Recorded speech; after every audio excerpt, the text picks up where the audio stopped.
conectas con nosotros en redes sociales. Estamos en Instagram, en Facebook y también en TikTok como @ConectaPerúTV. Fátima, ¿qué es la reduflación? Bueno, es una palabra que de repente nos suena algo extraña, pero para... Pero no es eso, porque ya está Crisólogo Cáceres, presidente de ASPEC, para que nos comente sobre qué está pasando con nuestra economía y qué es finalmente la reduflación. Crisólogo, bienvenido, un placer tenerlo. Un gusto estar nuevamente con ustedes. La reduflación, también conocida como inflación silenciosa, es una práctica muy antigua, que data incluso desde los 70s, pero que se ha sistematizado y se ha refinado en los últimos años. ¿En qué consiste? Consiste en darle al consumidor una cantidad menor del producto al que estaba acostumbrado, en peso o en cantidades, y cobrarle lo mismo o más. Entonces el consumidor, por ejemplo, estaba acostumbrado a cobrar un paquete de 500 gramos de fideos y ahora le dan 450 Pero gramos de a mí me pasó fideos. eso, yo siempre digo 100 gramos por cada persona, más o menos, ¿no? Entonces ya, con un paquetito de 500...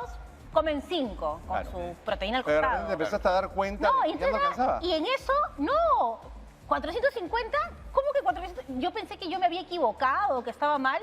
Y esto era la reduflación. Y había pagado un poquito más del paquete de medio kilo que siempre pagaba. Claro. Y me pasó con el aceite y dije, ¡qué barato! Entonces tú pensabas de que de repente, debido a la inflación, es que había subido un poquito más tus 500 gramos, pero ya no te estaban dando 500 gramos. Porque uno no lee. ¿Pero por qué? Porque nos hemos acostumbrado a determinada presentación del producto. Entonces los consumidores ya le mantenemos cierta lealtad a la marca y confiamos en que el empaque debe seguir teniendo la misma cantidad de producto o la misma cantidad de unidades. Entonces no nos damos cuenta hasta que de repente programas como este dan la alerta. Entonces la reduflación se está extendiendo una gran cantidad de productos, no solo alimentos, está en el papel higiénico, toallas de papel, detergentes, champú, agua, gaseosas, yogur, cereales, gel, mayonesa, margarina, pan de molde, pastas, detergentes, etcétera, etcétera, etcétera. Comida chatarra también.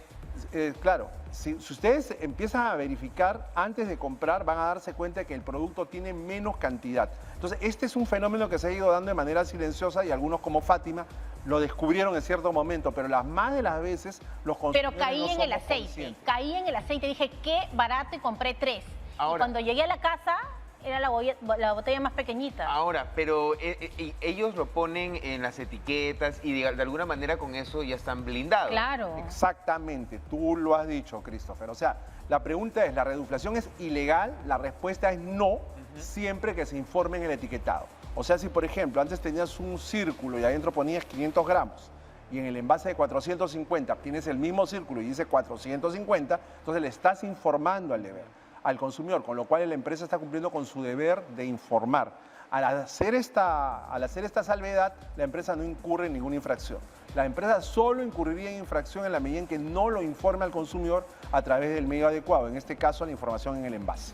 ¿No? Ahora, de alguna manera ellos juegan con la confianza y la fidelidad con la costumbre. del cliente, con la costumbre. Exactamente. Es peor todavía, ¿no? Porque al menos deberían de hacer campañas y los grandes comerciales, así como cuando lanzan un producto. No, es que no lo van a hacer jamás. Claro. Con la reduflación, las empresas ahorran muchos millones de soles y ganan millones de soles más. Hay una historia que cuentan que en los 70 la reduflación comenzó con una aerolínea famosa que decidieron un día decir, ¿sabes qué?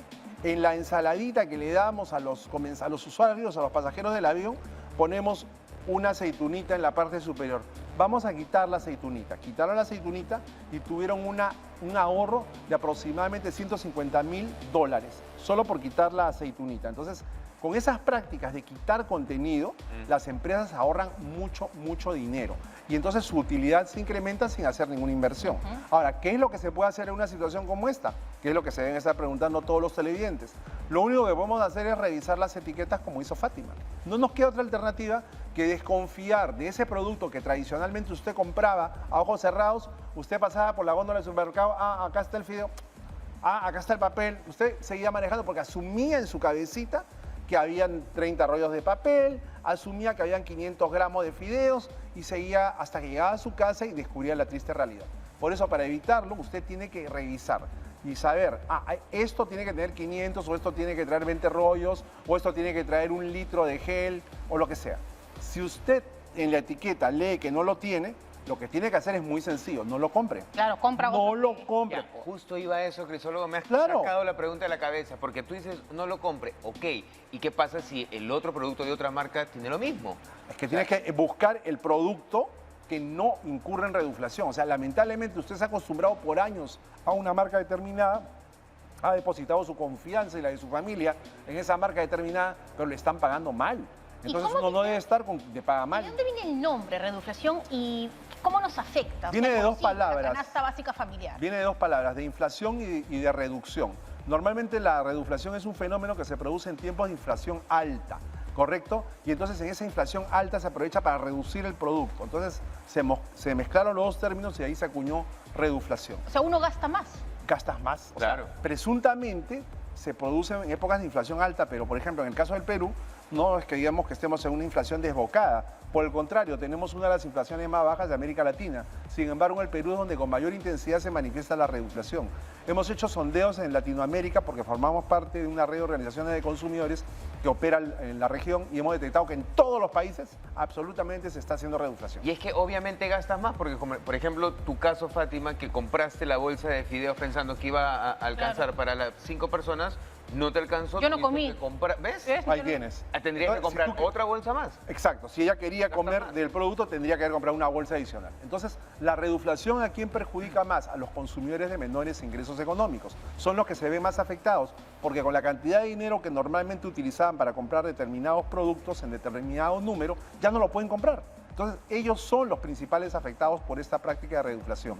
Y repito, lamentablemente, aunque es una práctica moral y éticamente cuestionable, legalmente no lo es. Y por lo tanto no se puede accionar legalmente contra las empresas que incurren en reduflación.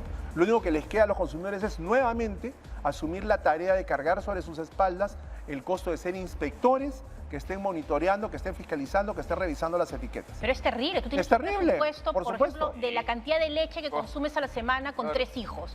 Entonces, tú ya sabes que el tarro, o la lata o lo que sea te alcanza para tal cantidad de tazas. O sea, la economía de las familias es así, no es que tú tomas la leche. Y entonces, claro, de pronto tienes menos contenido. ¿Cómo cubres tu semana si el sueldo no aumenta? O sea, es terrible realmente para una canasta básica familiar. Para la Claro, o sea, economía. para algunas personas, gastar en determinado producto un sol más por acá, 70 centavos más por acá y 40 centavos más por acá, de repente para muchas personas no es relevante. Pero hay muchas personas que o ganan sueldo mínimo o ganan menos del sueldo mínimo o ni siquiera tienen un trabajo, sino que están a expensas de lo que puedan recabar en el día a día. Entonces, esas personas son las personas que sufren con mayor intensidad esta práctica de la reduflación. Que repito, es algo que estamos haciendo en este programa, un llamado a las empresas para que ya paren la mano.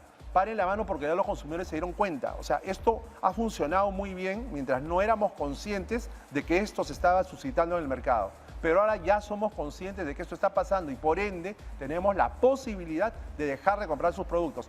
Si nosotros seguimos comprando productos que incurren en reduflación, vamos a animar a estas empresas a que sigan incurriendo en esta práctica y vayan diversificando aún más productos. Claro. A los que están aplicando la práctica reduflatoria. Y así lentamente vamos Lentamente. afectando nuestra canasta básica, así lentamente vamos afectando la economía de nuestro hogar, mientras que las empresas lentamente se van volviendo Claro, el ejemplo Más de la ricas, aceituna, más el ricas ejemplo de la a aceituna. costas de nosotros. Claro, o sea, lo que dice Fátima. O sea, el sueldo mínimo no ha subido para nadie y los ingresos disminuyen. Entonces, encima de esto, trasladarnos el tema de la reduflación, ya pues estamos Ahora, en el Crisólogo, Perú. fíjate que ya ahora escuchándote, yo creo que las autoridades deberían de regular el sistema de empresas de nuestro país porque, a ver, hace muy poquito estuviste conversando con nosotros sobre el tema de los pesticidas en Los los alimentos. alimentos, que los supermercados nos vienen contaminando la vida entera y no hay realmente nadie que les ponga la mano, que les ponga el parche, que cierre los supermercados y que les diga, oye, deja de envenenar a los seres humanos. Ahora, tenemos estas empresas que de pronto, por el tema de la inflación, no les interesa perjudicar la canasta básica familiar. Entonces, es como que las empresas están haciendo lo que les da la gana. Claro, pero no puede tampoco el Estado, sino más bien tendrían que aumentar que las sanciones y sobre todo Hay que nosotros los regular. consumidores. Ustedes están por el camino correcto, ¿no? El tema es que sí hay normas, Christopher, Fátima, sí hay normas. El gran problema en el Perú, ¿cuál es? Que el Estado carece de capacidad de fiscalización. Ninguna entidad del Estado que debe fiscalizar tiene los suficientes recursos para llevar a cabo esa tarea. Normas hay, leyes hay, reglamentos hay, decretos supremos hay, claro que hay todo eso, pero la posibilidad de fiscalizar y eventualmente sancionar una empresa es nula. O sea, por ejemplo, a ver, yo pongo en el mercado un producto que debería tener octógonos, ¿cuánta capacidad, y no los tiene, cuánta capacidad tiene el Indecopi de fiscalizar eso? Yo le otorgo un registro sanitario a la empresa tal y me doy cuenta después de que me estaba engañando porque declaró un componente que no tenía. ¿Qué capacidad tiene Digesa de fiscalizar eso? Yo hago publicidad engañosa de determinado medicamento. ¿Qué capacidad tiene Digemid de entrar a tallar y sancionar? Tan de moda ha estado la ATU en estos días. ¿Qué capacidad tiene la ATU de fiscalizar el cúmulo de infracciones que se producen diariamente? Entonces, normas hay, autoridades designadas para asumir la tarea hay. Lo que no hay es capacidad de fiscalización. Y mientras no haya una capacidad efectiva de fiscalización, en Estados Unidos le dicen enforcement, es decir, la posibilidad que tiene la autoridad de caerte encima y cada vez que cometes un error sancionarte drásticamente, no existe en el Perú. Y al no existir eso, más la informalidad, tenemos pues la cancha libre para que empresarios formales e informales puedan cruzar la línea y hacer que los intereses de los consumidores se vean perjudicados. Esa es la realidad triste, capacidad de fiscalización. Y es una pena que esto devele, como hace un momento dijo Fátima, la falta de ética de las empresas, la falta de moral de las empresas. Es muy penoso que nuestro país, que nuestra población tengan que verse expuestas simplemente por un interés económico y porque, como dices tú, Crisólogo, no haya quien fiscalice. Hay un término muy de moda desde hace por lo menos 20 años que es responsabilidad social empresarial. La responsabilidad social empresarial implica que las empresas sean responsables con sus consumidores, con sus proveedores, con el entorno en el cual desarrollan sus actividades, con la sociedad en su conjunto, etcétera. Pero este es un caso claro en el que la tan pregonada responsabilidad social empresarial no existe. Entonces deberíamos exhortar a las empresas que están incurriendo en esta práctica a que cesen y decirles a las empresas que no lo están haciendo, que por favor no lo hagan, que ya la economía de los consumidores peruanos está bastante golpeada. Claro, porque además le meten a los propios trabajadores que también van al mercado a comprar, ¿no? Sí, claro, es un círculo vicioso. Como siempre, Crisólogo, un placer conversar contigo. Siempre traes temas que nos interesan a todos. Y aprendemos cosas. Aprendemos cosas. La próxima semana de nuevo por aquí, Crisólogo. A la orden. Que así sea. Entonces nos vamos a la pausa, ya regresamos con más. Esto es Conecta Perú, no te muevas. Qué gracioso el término de